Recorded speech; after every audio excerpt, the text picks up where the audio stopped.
Haleluya. Wow, selamat pagi. Salam jumpa kembali dengan Om Jono dalam program Kata Hari ini. Dan pada pagi yang indah ini kita akan membaca kitab Mazmur pasal 9 ayatnya yang pertama sampai dengan ayatnya yang ke-21. Tetapi sebelumnya mari kita berdoa. Bapa yang penuh kasih, hamba bersyukur kepada Tuhan sebab Tuhan baik. Dan pagi ini kami bisa bangun dengan tubuh yang sehat walafiat dan bisa melakukan aktivitas. Kami akan baca firman Tuhan. Tuhan jamah, biarlah firman Tuhan menjadi kekuatan dan rema di dalam kehidupan kami sepanjang hari ini. Di dalam nama Yesus Kristus, haleluya, amin. Mazmur pasal 9, ayatnya yang pertama sampai dengan ayatnya yang ke-21. Judulnya adalah Allah pelindung orang-orang saleh. Untuk pemimpin biduan menurut lagu Mutlaben, Mazmur Daud. Aku mau bersyukur kepada Tuhan dengan segenap hatiku dan mau menceritakan segala perbuatanmu yang ajaib. Aku mau bersukacita dan bersukaria karena Engkau bermazmur bagi namamu, ya Maha Tinggi. Sebab musuhku mundur, tersandung jatuh dan binasa di hadapanmu. Sebab Engkau membela perkaraku dan hakku. Sebagai hakim yang adil, Engkau duduk di atas tahta. Engkau telah menghardik bangsa-bangsa, telah membinasakan orang-orang fasik. Nama mereka telah Kau hapuskan untuk seterusnya dan selama-lamanya. Musuh telah habis binasa, menjadi timbunan puing senantiasa. Kota-kota telah Kau runtuhkan, lenyaplah ingatan kepadanya. Tetapi Tuhan bersemayam untuk selama-lamanya, tahtanya didirikannya untuk menjalankan penghakiman. Dialah yang menghakimi dunia dengan adil dan mengadili bangsa-bangsa dengan kebenaran. Demikianlah Tuhan adalah tempat perlindungan bagi orang yang terinjak, tempat perlindungan pada waktu kesesakan. Orang yang mengenal namamu percaya kepadamu, sebab tidak Kau tinggalkan orang yang mencari Engkau, ya Tuhan.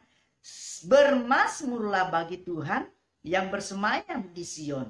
Beritakanlah perbuatannya di antara bangsa-bangsa. Sebab Dia yang membalas penumpahan darah, ingat kepada orang yang tertindas. Teriak mereka, tidaklah dilupakannya. Kasihanilah aku ya Tuhan, lihatlah sengsaraku, disebabkan oleh orang-orang yang membenci aku. Ya, Engkau yang mengangkat aku dari pintu gerbang maut. Supaya aku menceritakan segala perbuatanmu yang terpuji dan bersorak-sorai pintu gerbang putri Sion karena keselamatan yang daripadamu. Bangsa-bangsa terbenam dalam pelubang yang dibuatnya, kakinya terperangkap dalam jaring yang dipasangnya sendiri. Tuhan telah memperkenalkan dirinya, Ia menjalankan penghakiman. Orang fasik terjerat dalam perbuatan tangannya sendiri. Higayot. Orang-orang fasik akan kembali ke dunia orang mati. Ya, segala bangsa yang melupakan Allah.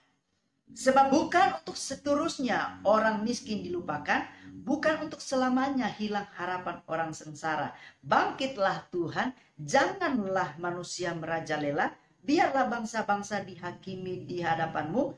Biarlah mereka menjadi takut, ya Tuhan. Sehingga bangsa-bangsa itu mengakui bahwa mereka manusia saja. Wow, saudaraku yang kekasih di dalam Tuhan.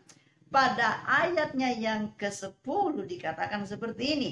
Demikianlah Tuhan, tempat perlindungan bagi orang yang terinjak, tempat perlindungan pada waktu kesesakan.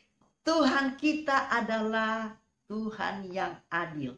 Itu sebabnya ketika orang mau menghakimi kita, orang mau menjelekkan kita, orang mau fitnah kita, orang mau sakit hati sekalipun, jangan pernah membalasnya. Kenapa? Karena Tuhan adil.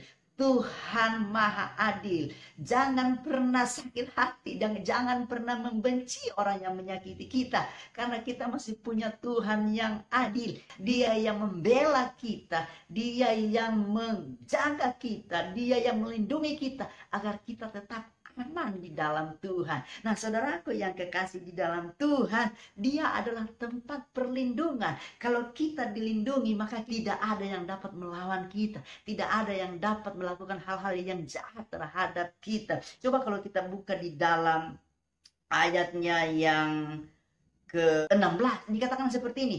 Bangsa-bangsa terbenam dalam pelubang yang dibuatnya. Kakinya tertangkap dalam jaring yang dipasangnya sendiri. Artinya apa? Ketika orang berbuat jahat kepada kita, ketika orang berbuat curang kepada kita, dia sendiri yang akan menanggungnya. Makanya Alkitab bicara buat kita, apa yang ditabur orang, itu juga yang akan dituainya. Itu sebabnya jangan pernah balas yang jahat dengan yang jahat, tetapi balaslah yang jahat dengan kebaikan. Maka di situ kita akan melihat hal-hal yang dahsyat, hal-hal yang indah, dan hal-hal yang luar biasa. Tuhan memberkati. Mari kita berdoa. Bapa yang penuh kasih, Tuhan jamah setiap kami agar kami tetap kuat walaupun ketika orang memfitnah, mengejek, menghina kami tetap kuat. Kenapa? Karena kami punya Tuhan. Itu sebabnya berikan kami hati sebagai hamba yang tidak membalas yang jahat dengan yang jahat, tetapi membalas yang jahat dengan kebaikan.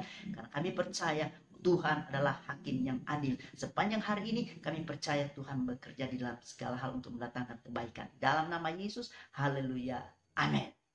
Kita sudah berdoa, tetap semangat, Tuhan memberkati. Haleluya.